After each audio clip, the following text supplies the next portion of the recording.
আজকে ছিল ৭ই সেপ্টেম্বর আর আজকে শনিবার গণেশ চতুর্থীর দিন। এখন সন্ধ্যে প্রায় ওই ৬:৩০ মতন বাজছে। আমরা রেডি হয়ে যাচ্ছি এখন নিচের পার্কিংয়ে, যেখানে আমাদের অ্যাপার্টমেন্টে গণেশ পুজো হচ্ছে।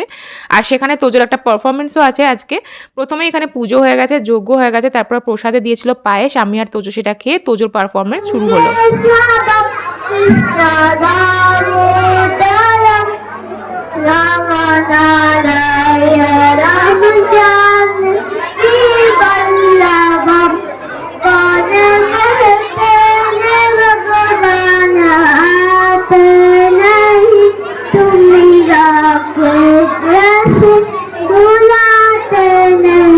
তোজোকে এই গানটা শেখানোর সময় আমি একদমই ভাবিনি যে ও এত লোকজনের মাঝখানে এত আলোতে, তারপর আবার গণেশ পুজোর দিন গণেশ ঠাকুরের সামনে দাঁড়িয়ে এই গানটা এত সুন্দরভাবে করবে। বাট সেটাও করেছে বলে আমি ভীষণই খুশি হয়েছিলাম। তারপর আমরা বেরিয়ে পড়েছিলাম হচ্ছে ঠাকুর দেখতে। এখানে একটা বিশাল বড় গণেশ পুজো হয়, সেখানে এসে তোজোর নাচ তো আর থামেই না।